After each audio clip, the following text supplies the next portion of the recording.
They say your wedding day is supposed to be the happiest day of your life. A moment where everything feels right, where love blooms like wildflowers in spring.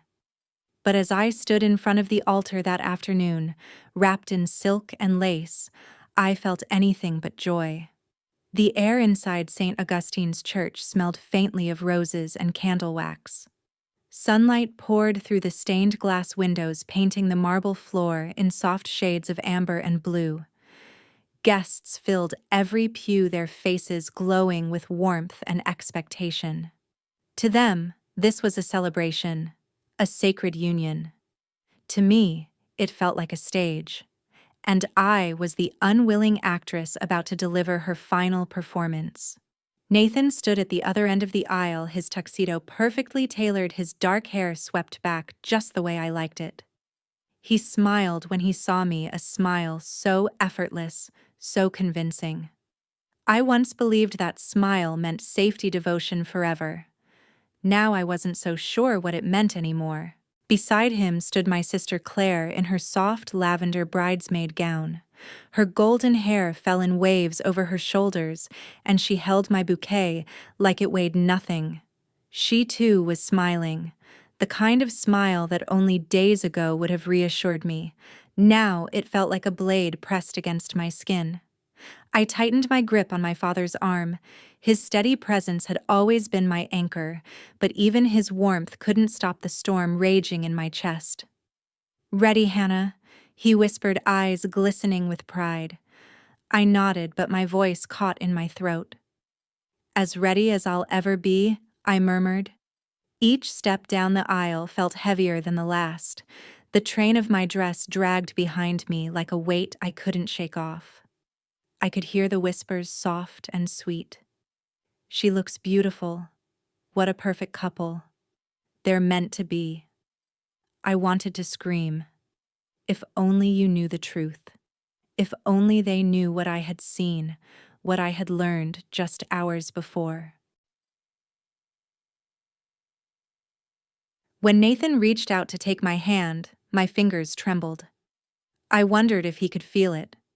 If he could sense the anger, the betrayal, the heartbreak coiled beneath my calm expression. His thumb brushed over my knuckles. "You're stunning," he whispered. It took everything in me not to pull away. Claire caught my eye then. For a moment her smile faltered. Just a flicker so quick no one else would have noticed. But I did. I knew her tells. I had watched her all my life, memorized every quirk and nervous habit. And I knew that somewhere behind her perfect facade she was terrified. Good. The priest began speaking, his voice deep and solemn as he talked about love, trust, and fidelity. Words that once would have made my heart swell now felt like cruel jokes. I stared straight ahead, not at Nathan, not at Claire, but at the golden cross above the altar. What am I doing? What happens if I speak now? If I tear away the mask they're both wearing and let this entire room see the truth? The words burned on my tongue. This man, the one you all think is my savior, betrayed me. And the woman standing beside me, the one who was supposed to be my sister, helped him do it. But I said nothing. Not yet. Because when I spoke, I wanted it to matter. I wanted every single soul in this church to feel the weight of my words. And when that moment came, no one, not Nathan, not Claire, would be able to hide. I wasn't always this woman, the one standing at the altar clutching her father's arm like it's the only thing keeping her upright. 3 years ago, I was just Hannah Sinclair, a schoolteacher with paint stains on her fingers and a soft spot for secondhand bookstores. I wasn't looking for love. Not really. And then Nathan Parker walked into my life. We met on a rainy afternoon at a coffee shop near my apartment. I had been grading essays, trying to ignore the storm outside, when a tall man in a navy pea coat asked if he could share my table. There was nowhere else to sit, and he looked harmless enough. "Sure," I said, pushing aside my papers. He smiled, and just like that, the grayness of the day seemed to lift. Nathan had this quiet confidence about him. He asked about my work, my students, my art. He really listened in a way that felt rare. By the time the rain stopped, I was laughing more than I had in months. 2 days later, he showed up outside my classroom with a coffee and a small sketchbook. For the artist, he said. I should have known then this wasn't going to be some casual thing.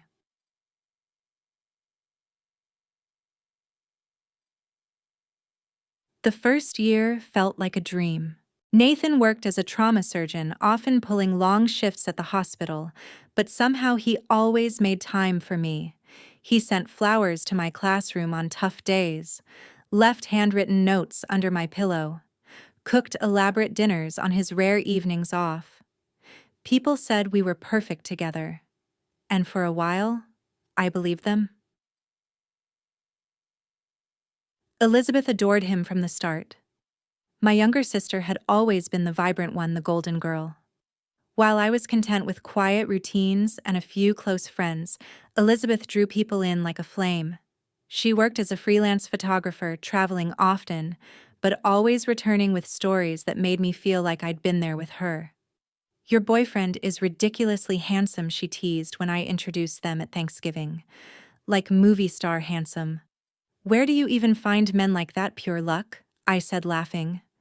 But deep down, I felt proud. Nathan wasn't just mine, he was the kind of man my family could admire. He fit seamlessly into our lives. My parents adored him. Elizabeth often joked that she'd steal him away if I wasn't careful. At the time, I thought it was harmless. When Nathan proposed on our second anniversary, it felt inevitable. He took me back to the same coffee shop where we met. The rain poured outside just like that first day. Hannah, he said, sliding a ring across the table. I want every rainy day, every sunny day, every single day with you. The diamond sparkled like it had captured a piece of the storm. I said yes. Of course I did. We spent the next year planning our life together. A house with a porch swing, 2 kids, maybe 3. Vacations on the coast. Elizabeth helped me pick out my dress, the flowers, the music.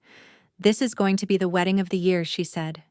You deserve nothing less. And I believed her. Because why wouldn't I? Elizabeth was my sister. Nathan was my future.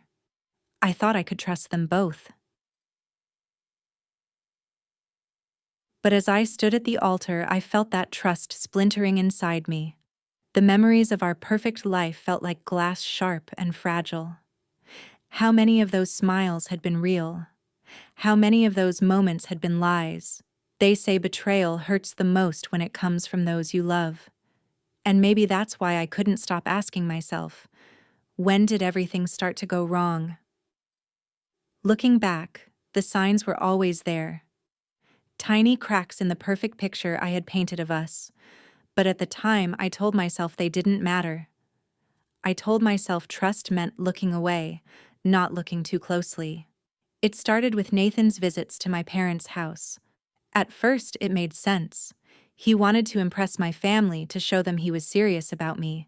He brought my mother her favorite wine, helped my father fix a broken gate in the backyard. They adored him, and I loved how easily he fit in. Elizabeth, of course, loved him too. She would tease me in that way only a younger sister can. You really lucked out with this one, Hannah. I swear he's too good-looking to be real. I laughed it off. Don't get any ideas, I'd say, swatting her arm. Relax, she'd reply with a grin. He's all yours. I'd never steal from my big sister. At the time, I thought it was harmless. But there were moments. Little moments that felt off in ways I couldn't quite name. Like the time Nathan and Elizabeth were in the kitchen together while I was in the living room on a work call. Their laughter floated through the air, easy and warm. When I walked in, they fell silent for just a second too long. Hey, we were just debating whether you'd prefer lemon or raspberry for the wedding cake, Nathan said quickly, holding up 2 samples. I brushed it off. Why wouldn't they talk about wedding details? Or the night we all went out to dinner. Elizabeth had ordered a rare wine, something I'd never even heard of. When the waiter brought it over, Nathan smiled knowingly. "You'll love this," he told her. "How do you know?" I asked, a little surprised. He shrugged. "We talked about it once. Remember?" Elizabeth nodded, tucking her hair behind her ear. "Yeah. I didn't think you were paying attention." He gave her that charming smile of his. "I always listen." The conversation moved on, but I felt a strange tug in my stomach. Even at my bridal shower, there was something odd. Elizabeth had planned the entire event: flowers, games, catering. She made a toast about sisterhood, about how happy she was for me. Her words were beautiful, but her eyes seemed heavy, like she was carrying a secret. Later that evening, I caught her staring at Nathan across the room. It was just for a moment, but her expression made my chest tighten. "Are you okay?" I asked her quietly. She startled. "Of course. Why wouldn't I be? You just seemed distracted." Elizabeth forced a smile. "Just tired from all the planning. Don't overthink it." So I didn't. That's the thing about trust. You don't see the red flags waving in front of you because you're too busy believing. I believed in Nathan, the man who made me feel safe. I believed in Elizabeth, the sister who had always been on my side. I wanted so badly for everything to be perfect that I ignored the knots in my stomach, the whispers of doubt at the edges of my mind. I didn't know then that those whispers would become screams. If I had asked more questions, looked a little closer, would it have changed anything? Or was the betrayal already written? No matter what I did, Elizabeth was always the brighter one. The kind of person who could walk into a room and pull every pair of eyes without even trying. Growing up, people said we were opposites. I was quiet, thoughtful, the steady hand. Elizabeth was wild and restless, a storm in human form. But we balanced each other in ways that felt unbreakable. I remember when she was 6 and insisted on sleeping in my bed every time there was a thunderstorm. She'd curl up next to me, clutching her stuffed rabbit, and whisper, "You're not scared, are you?" "No," I'd say, brushing her hair out of her face. "And you don't have to be either. I've got you." Even as adults, I carried that same protective instinct. When Elizabeth came back from New York after her photography internship ended badly, I let her crash on my couch for weeks. She never told me why she left so abruptly. I didn't press. Somehow, I believed my role was to protect her, not to interrogate her. Elizabeth had a way of making you feel like you were the only person in the world. Her laugh, loud and unrestrained, could fill an entire house. Her eyes, a shade lighter than mine, seemed to sparkle when she was telling one of her wild stories. But sometimes I caught her staring off into space. A flicker of sadness would cross her face, gone so quickly I'd wonder if I imagined it.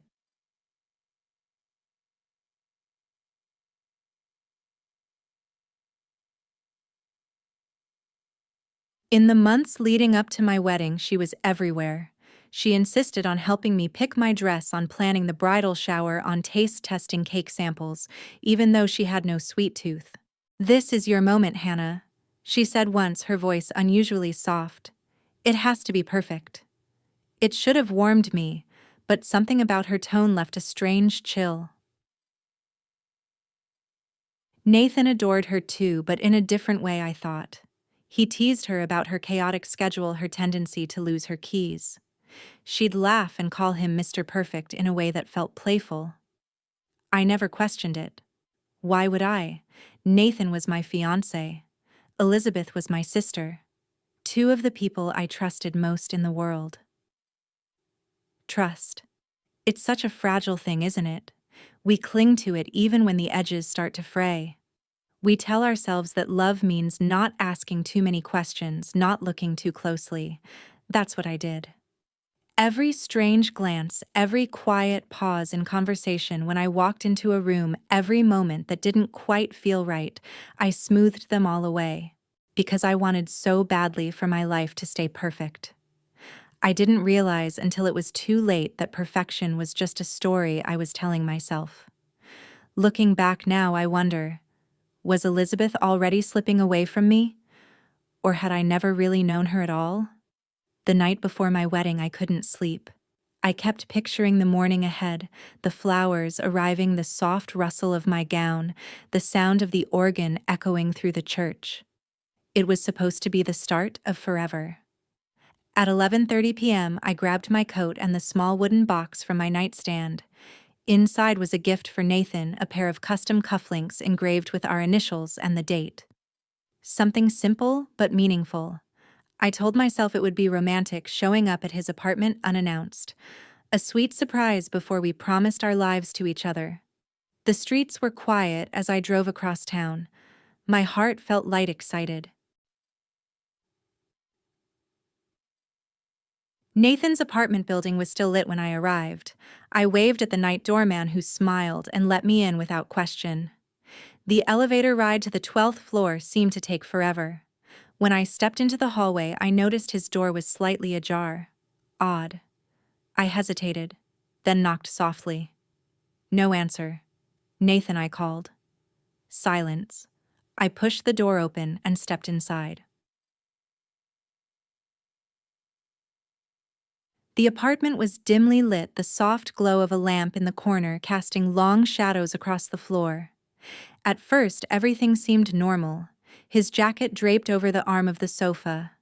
A half-finished glass of wine on the counter. Then I heard it, a muffled voice from down the hall. A woman's voice. My stomach tightened. I moved toward the bedroom, my footsteps silent against the hardwood. The door was half open. And that's when I saw them. Elizabeth sat on the edge of the bed, wrapped in a white duvet. Her hair was loose and tangled, her face flushed and streaked with tears. Nathan stood a few feet away, bare-chested, a towel in his hands.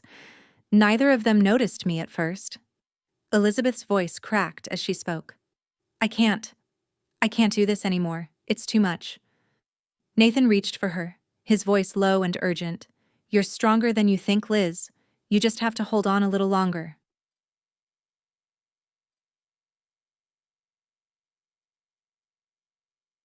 I froze. The box in my hand slipped to the floor with a dull thud. Elizabeth jerked her head up. Her eyes went wide. Nathan spun around, his face pale. Hannah, wait, this isn't. But I didn't wait. I turned and ran.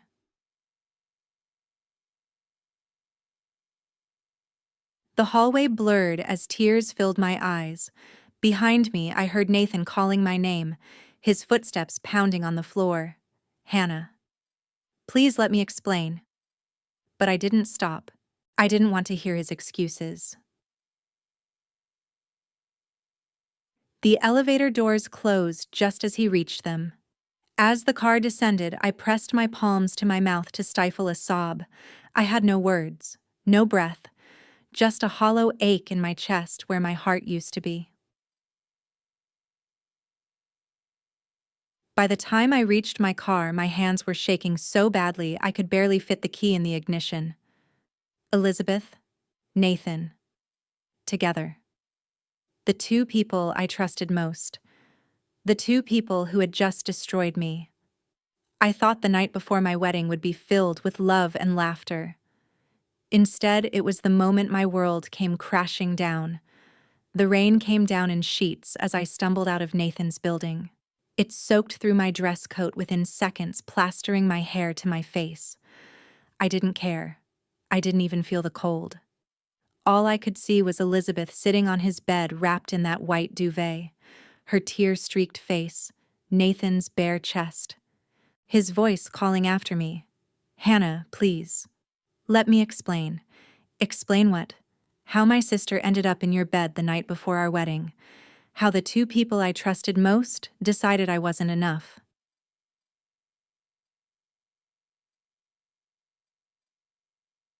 I yanked open my car door and slid inside, my hands shaking so violently I could barely turn the key. The engine roared to life. The wipers screeched across the windshield, but they couldn't clear the images burned into my mind. Elizabeth's hand on Nathan's arm, the way their voices dropped to a whisper when I walked in, his panicked expression as he saw me standing there. As I pulled onto the road, my vision blurred, not from the rain, from tears. They fell hot and fast, blinding me, but I didn't slow down. I needed to get away. Away from that apartment. Away from Nathan. Away from her. But my thoughts wouldn't stop chasing me. Memories sharp as broken glass sliced through my mind. Elizabeth laughing at one of Nathan's jokes in the kitchen while I worked in the other room. The two of them exchanging a quick glance across the dinner table. That time, I found Nathan's jacket draped over the back of Elizabeth's chair at my parents' house. I had told myself it meant nothing. They're family now, I thought. They're allowed to be close. But what if I had been wrong? What if every smile, every shared secret, every lingering look had been a warning I refused to see?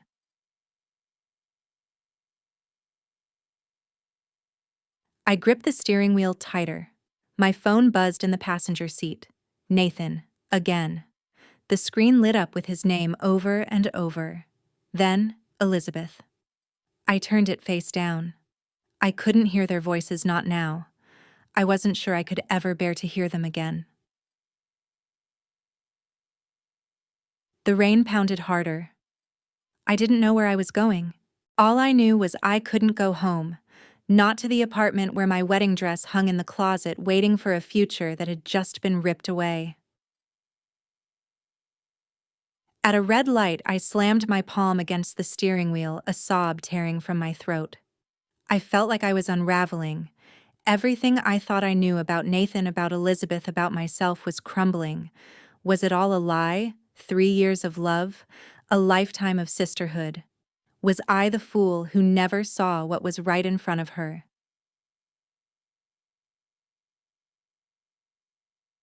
The light turned green. I pressed the accelerator and sped into the darkness, the sound of rain and my own ragged breathing filling the car. Somewhere deep down, a voice whispered that this wasn't the end, that I couldn't let them win. But in that moment, all I could feel was the wreckage of everything I believed in. I don't remember how I ended up at the hotel. One moment I was driving aimlessly through the rain, and the next I was standing at the front desk of a boutique inn a few miles from the city. The young clerk smiled warmly as he handed me a keycard. "Romantic weekend?" he asked. I forced a tight smile. Something like that. But there was nothing romantic about this. The room was small but cozy, with muted gold lamps and a single king-sized bed. I dropped my soaked coat on the floor and sat at the desk by the window. The storm outside mirrored the chaos in my head. Nathan had called 13 times. Elizabeth 5. I hadn't answered any of them. I couldn't. Their voices would break me. I needed silence. I grabbed the hotel notepad and began to write. Every detail, every memory, every moment that now felt tainted. The way Nathan and Elizabeth lingered in the kitchen that night, laughter dying when I walked in. The rare bottle of wine Nathan brought to my parents' house, the same one Elizabeth had gushed about months earlier. The late-night texts Elizabeth sent me, "Don't wait up if I'm not back tonight." Nathan's sudden insistence on traditional vows instead of personal ones. At the time, none of it seemed connected. Now it felt like a web, and I was the fly caught in its sticky threads.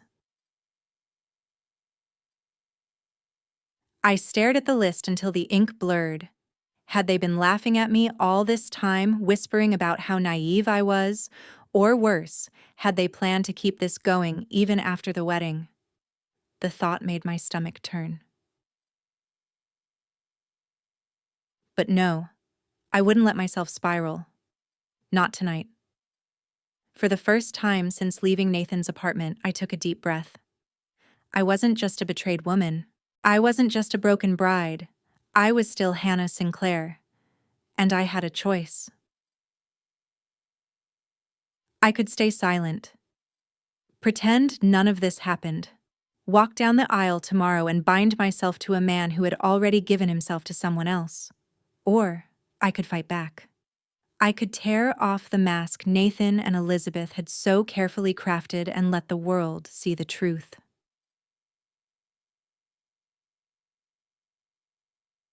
Outside lightning split the sky.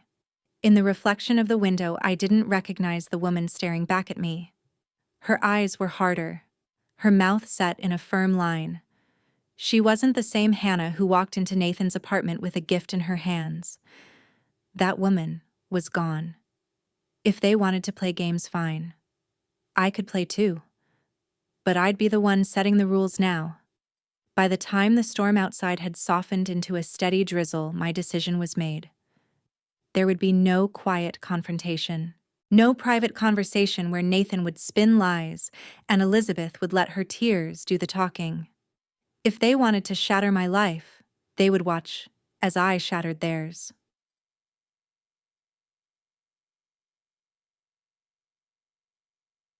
I scrolled through my phone contacts until I found her name, Kara Mitchell. Kara and I met in college. She was fiery, relentless, a woman who'd clawed her way into journalism and now freelanced for half a dozen media outlets in the city. We hadn't spoken in months, but I knew she wouldn't hesitate if I asked for help. I pressed call. She picked up on the third ring, her voice groggy. "Hannah? It's midnight. What's going on? I need a favor." My voice was steady. Too steady considering the tornado still whirling inside me. "Okay." Kara hesitated. "You sound weird. Are you in trouble?" "Yes," I said simply. "But not the kind you're thinking of." There was silence on the other end as she waited for me to continue.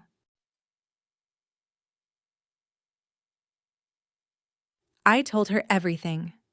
Not the sobbing, incoherent version of events, but the stripped-down truth, the wedding, the betrayal, the moment I walked in and saw my sister wrapped in his duvet. Kara didn't interrupt. When I finished, she let out a low whistle. "Holy hell, you want me to torch them, don't you?" "I want you there tomorrow," I said. "Camera ready, your press badge in hand. This isn't staying in whispers and family gossip. They don't get to smile and walk away like nothing happened." Kara exhaled sharply. "You're serious. As serious as I've ever been." After I hung up, I leaned back in the chair staring at the ceiling. I could almost see it in my mind the moment I would stand before 200 guests in my wedding dress, the moment I would pull off their masks and expose what they'd done. Would people call me cruel, dramatic, unhinged, maybe? But they'd never call me weak again. I started making a list of people who needed to know. My father, for one. He deserved to hear the truth from me, not as murmurs in the church pews. I drafted a message: "Dad, I need you to meet me in the bridal suite before the ceremony tomorrow. No questions. Please." I hovered over the send button for a moment, then pressed it.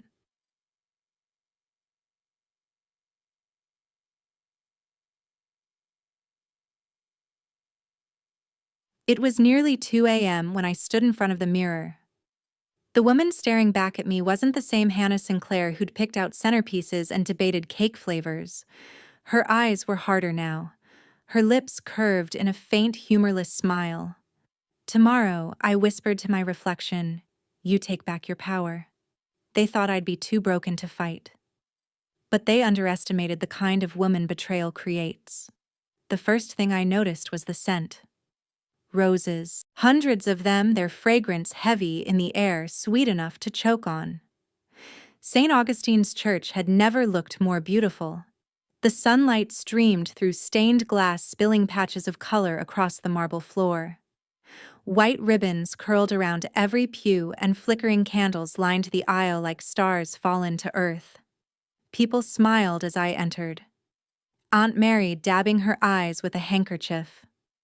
Mr. Halston, my father's oldest friend, beaming with pride. Even the flower girls in their pale pink dresses seemed entranced as they scattered petals in my path.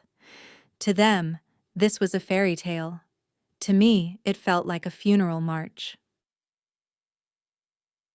My fingers tightened around my father's arm as we paused at the entrance. "Ready, sweetheart," he whispered. I forced a smile. Of course. But my chest felt like it might crack open.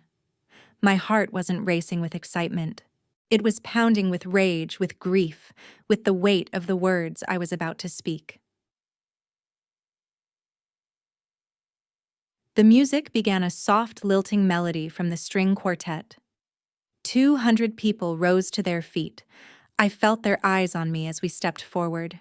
Each step echoed through the vast hall. Click, click. The sound of my heels against the stone floor was deafening. I kept my face serene, my spine straight, my gaze fixed on the man waiting at the altar. Nathan stood tall, his tuxedo impeccable, his dark hair perfectly styled. He looked at me with that practiced smile, the one that had once made me feel like I was the only woman in the world. Now it made my stomach turn. Beside him stood Elizabeth in her lavender bridesmaid gown. Her hair fell in soft waves over her shoulders. She held my bouquet delicately, her eyes glistening with what any other person would mistake for joy, but I saw the flicker of fear there. She knew. They both knew. I could feel my father's warmth beside me, steady as ever. He didn't know. Not yet.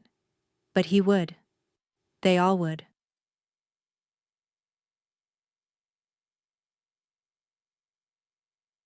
As we neared the altar, I caught snippets of murmured admiration from the guests. "She looks radiant. Such a beautiful bride. They're perfect for each other. Perfect. If only they knew." When we reached the end of the aisle, Nathan stepped forward to take my hand. His fingers were warm, firm, familiar. But to me, they felt like the touch of a stranger. "Breathtaking," he whispered. I didn't answer. My father gave me a soft smile, kissed my cheek, and stepped aside. The priest began to speak. "Dearly beloved, we are gathered here today to witness the union of Hannah Sinclair and Nathan Parker." His voice rang out across the church, solemn and steady. Words about love, trust, fidelity, each one like a blade. I stood there calm on the outside, but inside every nerve was screaming. Not yet, I told myself. Not yet. Wait for the moment. Because when I spoke, there would be no taking it back. They thought they'd won, that I'd walk quietly into this marriage. But in a few moments, every lie they built would come crashing down. I stood still as the priest's words washed over me, my hands folded neatly over the lace of my gown. "Marriage," he said, "is a sacred covenant, a bond built on trust, devotion, and the promise to forsake all others." Trust, devotion, forsake all others. The words echoed in my head like cruel taunts. Beside me, Nathan's thumb brushed over my knuckles. A reassuring gesture. To anyone watching, we were the perfect couple, glowing with love on our wedding day. But my blood ran cold. How many times had those hands touched her? How many lies had that mouth whispered into my sister's ear?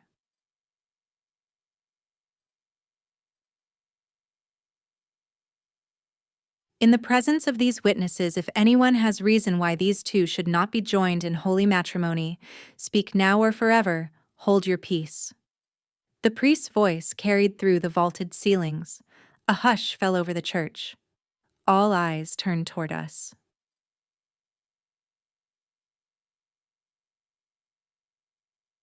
This was the moment. I could feel my father's gaze on me from the first pew, warm and proud. Elizabeth clutched her bouquet tightly, her knuckles white against the stems. Nathan looked calm, certain, because he thought he'd won. He thought I would stand here and let him take everything from me. I stepped forward, pulling my hand free from Nathan's. The movement was small, but in the silence, it felt thunderous. Actually, I said, my voice ringing out across the church, there is something I need to say before this goes any further. A murmur rippled through the guests. Nathan frowned. Hannah, what are you doing? But I didn't look at him. I turned toward the crowd.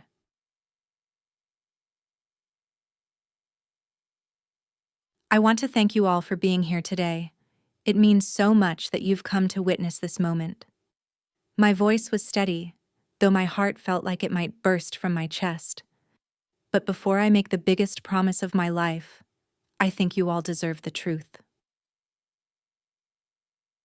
The room stilled. A few guests shifted uncomfortably. Nathan's frown deepened. Hannah, he said softly, this isn't the time. I cut him off. This man, I said, gesturing to him, the one you all think is so devoted, so honorable. My breath hitched, but I forced myself to go on. He slept with my sister the night before our wedding. Gasps erupted like a wave crashing through the church.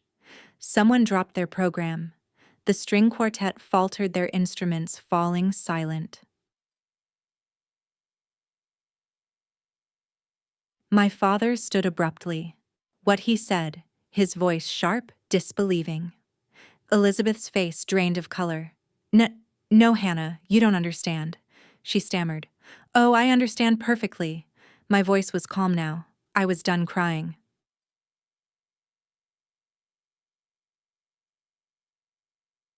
Nathan stepped toward me, his hand outstretched.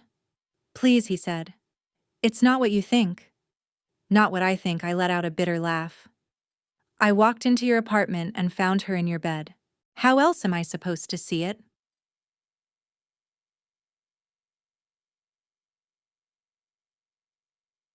The guests were whispering now, their faces a mix of shock, pity, and outrage.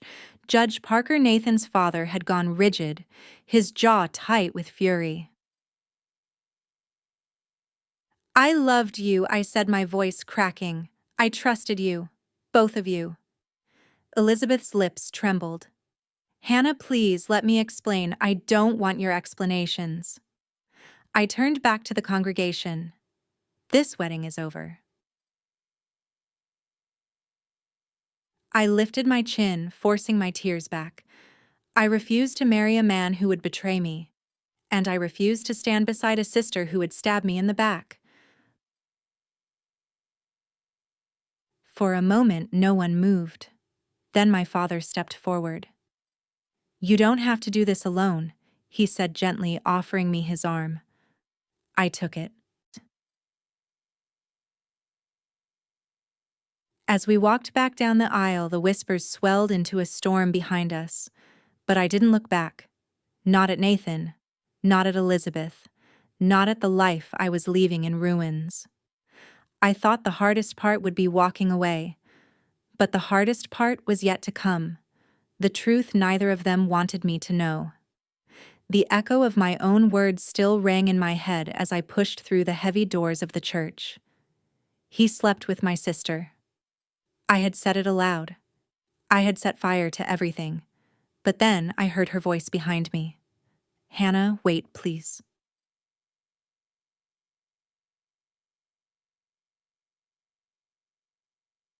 I spun around just in time to see Elizabeth stumble down the steps, her lavender dress trailing behind her. She fell to her knees on the wet stone walkway, clutching her bouquet so tightly the stems snapped in her fists. Don't go, she sobbed. Don't leave like this. Rain fell in cold sheets, plastering her golden hair to her face. Stop, I said sharply. Haven't you done enough? She shook her head violently, her lips trembling. You don't understand. You don't know the whole story. Then tell me. My voice cracked. Tell me why I walked in on you in his bed the night before my wedding. Elizabeth's face crumpled.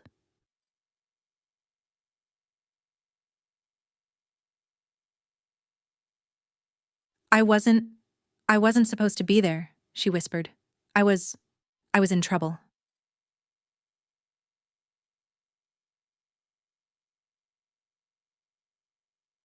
Her words caught me off guard. In trouble, I repeated. She nodded, tears spilling down her cheeks. Hannah, that night. I didn't come to him because I wanted to. I came to him because I had nowhere else to go.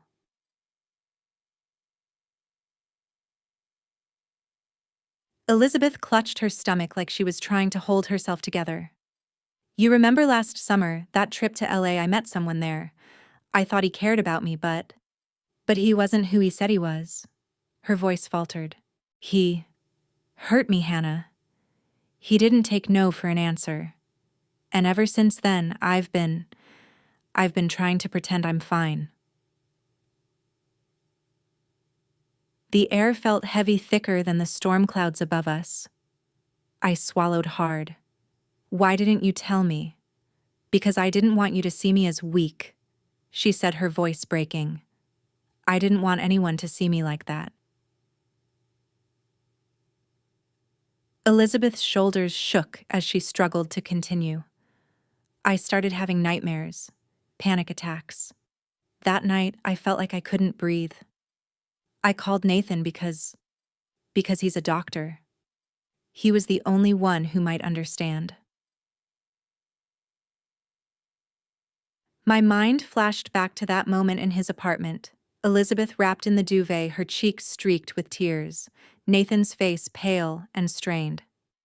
At the time, it had looked like betrayal, but now...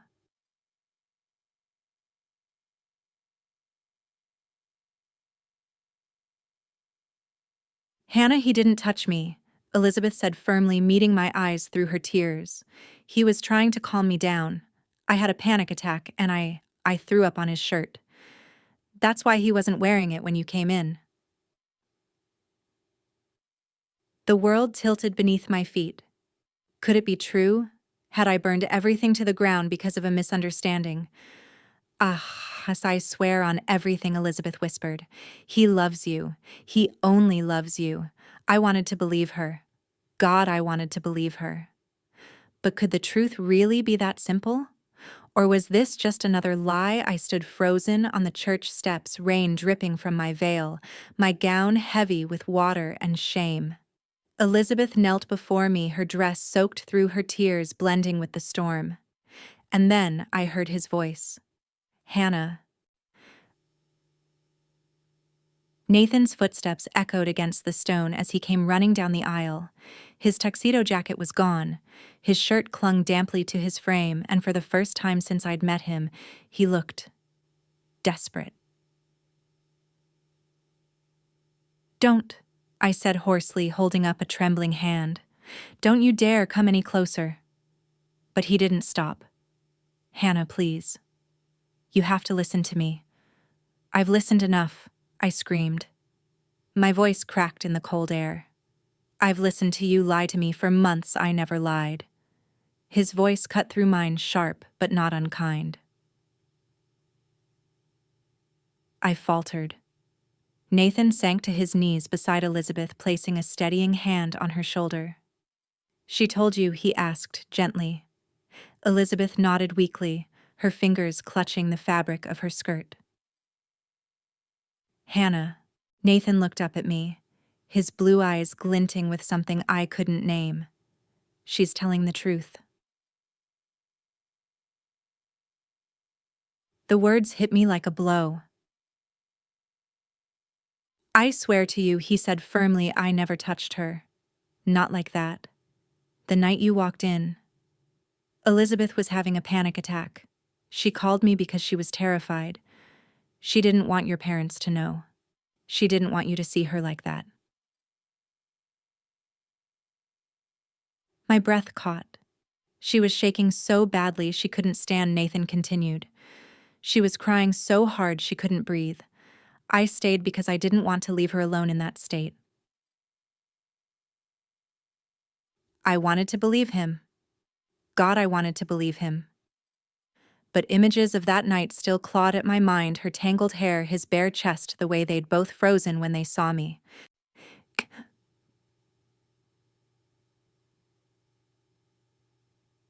Why weren't you wearing a shirt? I whispered. Nathan let out a long, shaky breath. She vomited on me when I tried to help her. I took it off to clean up, that's all. The silence stretched between us, heavy and suffocating. Elizabeth's shoulders shook as she whispered, "I begged him not to tell you. I didn't want to ruin your wedding. I thought if I could just get through the night."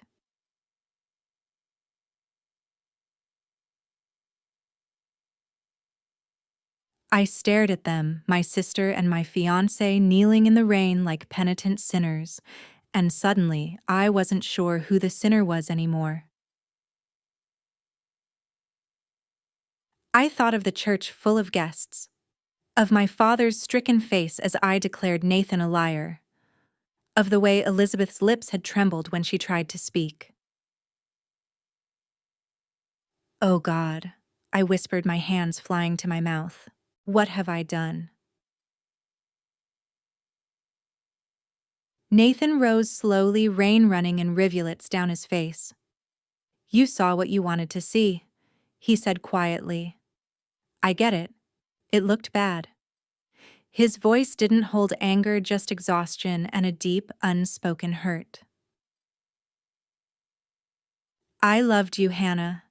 All I ever wanted was to protect you, protect her. I thought keeping her secret would spare you the pain." The world tilted beneath me. My perfect revenge had been built on sand. In trying to destroy their lies, I had destroyed myself, and I didn't know if I could ever undo the damage. The sound of my footsteps echoed through the marble aisle. Each step felt heavier than the last, my gown dragging across the floor like an anchor. Behind me, the church was silent. 200 pairs of eyes followed as I walked away. Not the glowing bride they expected, but a woman who had set fire to her own wedding. I didn't look at them. Not at Nathan standing motionless at the altar, not at Elizabeth still kneeling, her bouquet crushed in her trembling hands, not at my father whose proud smile had crumbled into something unrecognizable. If I turned back, I knew I would break, so I kept walking. When I pushed open the heavy doors, the crisp air of late spring hit me like a slap. For a moment, I stood there on the steps staring at the cloudy sky. It wasn't raining anymore, but the air smelled of it, fresh, clean, like the world had been scrubbed raw. And maybe, in a way, so had I.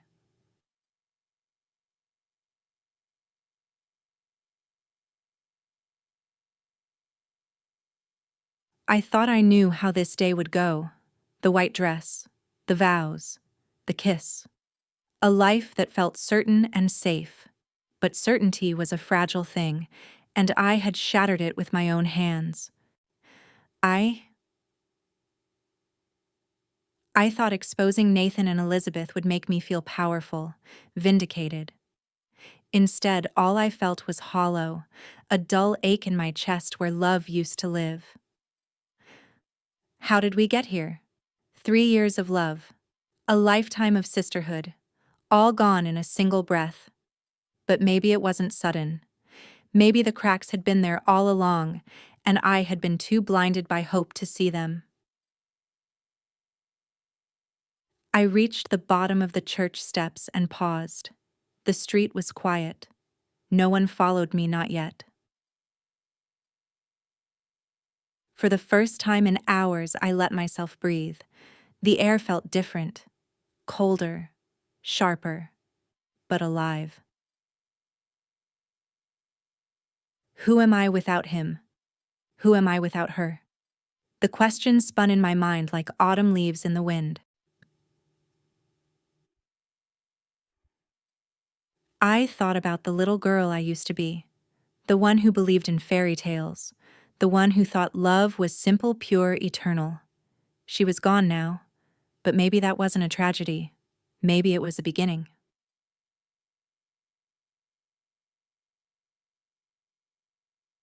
I ran a hand over the delicate lace of my gown. It wasn't just a dress anymore. It was a symbol of everything I had lost and everything I might still find.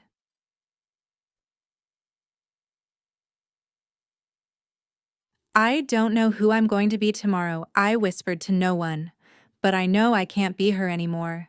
If I wanted to survive this, I had to let go of the life I thought I wanted and start building the one I deserved. 3 months later, I barely recognized my life. The white dress was gone. The church, the vows, the man, they were all memories now. In their place was a small art gallery on a quiet street in Asheville. It wasn't much, just 2 rooms with creaky wooden floors and sunlight that spilled through wide windows. But it was mine. Each painting on the walls carried pieces of me, the rage that had burned through my chest, the sorrow that had hollowed me out, and the fragile hope that had slowly, tentatively grown in their place.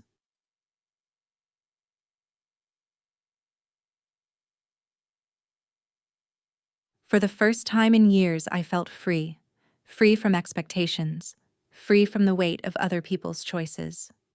Free to rediscover the woman I had been before love and betrayal rewrote my story. I was arranging a new canvas in the front window when I heard the bell above the door chime. I turned expecting a customer, but it wasn't a stranger. It was Elizabeth. She stood there in the doorway, her hair pulled back, her eyes red and swollen. For a moment, neither of us spoke.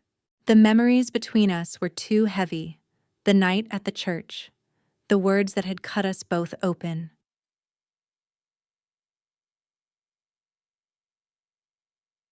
Then she whispered Hannah. Her voice cracked like glass underfoot. And before I could stop myself, I crossed the room and pulled her into my arms. We stood there for what felt like hours, holding each other as if trying to mend all the broken pieces at once. Elizabeth's shoulders shook with silent sobs. Her tears soaked into my sweater, but I didn't care, because mine were falling too. "I'm so sorry," she choked out. "So am I whispered. I didn't know if forgiveness was supposed to feel like this messy, painful raw, but as I held my little sister, I felt the first threads of it begin to stitch across the wide, gaping wound in my chest. She pulled back slightly, her eyes glistening. "I didn't think you'd ever want to see me again. I didn't think I did either," I admitted.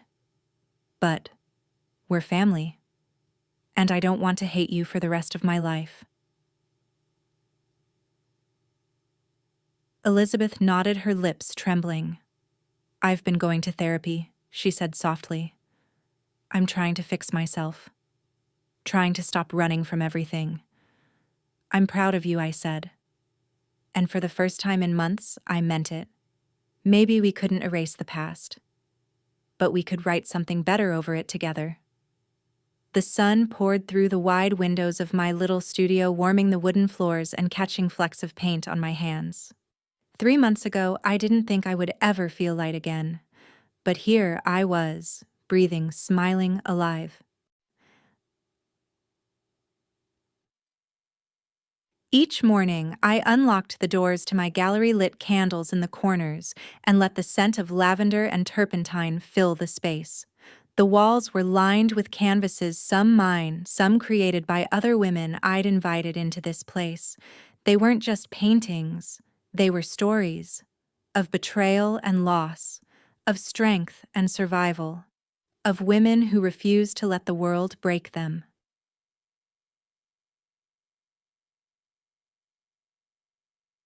On Thursdays, I held an open studio night. It started small, just 2 women who wandered in shy and unsure. But as the weeks passed, more came. A teacher who had walked away from a 20-year marriage, a young mother rebuilding her life after escaping an abusive home, a grandmother who had kept her heartbreak locked up for decades until she couldn't anymore.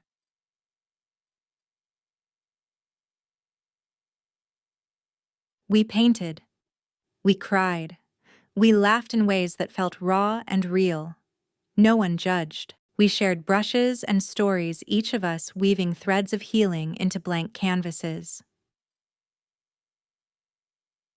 I didn't talk much about Nathan anymore, or about Elizabeth. That part of my life felt like a book I had closed, not forgotten, but no longer bleeding on the page. Elizabeth came to visit once a week.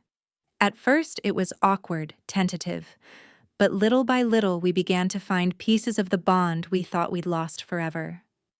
One evening, she sat in my studio and watched as I blended shades of cobalt and cream. "I don't know how you do it," she said softly. "Do what? Take all that pain and make something beautiful." I glanced at her and smiled faintly. "You don't create beauty after the pain," I said. "You create it because of the pain." The words surprised me, because they were true. Every brushstroke, every color was born from what I had lost and what I had found. I didn't know what the future held, but for the first time in years, I wasn't afraid of not knowing. Some nights I walked home under a sky full of stars, the air crisp and cool, and I would whisper to myself, "You survived." Because I had. And survival, I realized, wasn't just about breathing, it was about choosing life. They say happiness is a destination, but for me, it's a journey, one brushstroke, one deep breath, one brave choice at a time. The morning light spilled gently across the studio floor, catching specks of dust that floated like tiny stars. I sat by the window with a steaming mug of coffee, watching the world awaken outside. Birds chirped softly. A breeze rustled the leaves. It felt quiet. Not the kind of silence that comes from emptiness, but the kind that comes after a storm, when the air feels new and alive. I thought back to who I was on my wedding day. The woman in the ivory dress, her heart pounding with love and later with rage. The woman who believed her life was over because two people she trusted had broken her. But that wasn't true. My life didn't end that day. It began. Because happiness, I've learned, isn't about finding the right person, it's about finding yourself.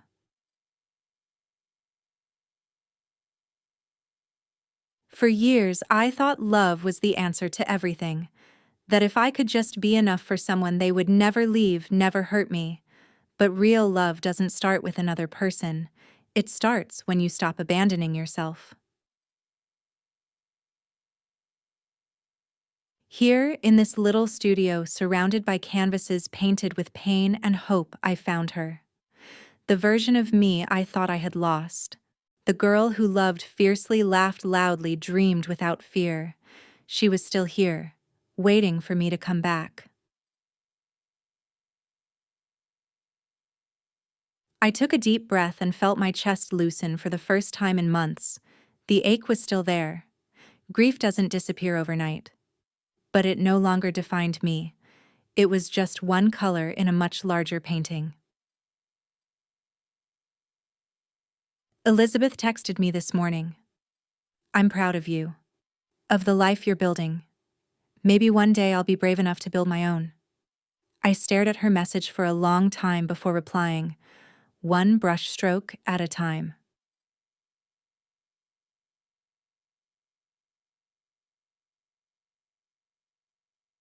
I don't know what tomorrow will look like. Maybe I'll meet someone new. Maybe I won't. But for the first time in my life, I'm okay with not knowing. Because I'm not waiting to be saved anymore. I'm already whole. Happiness isn't about finding the right person. It's about finding the courage to choose yourself over and over again.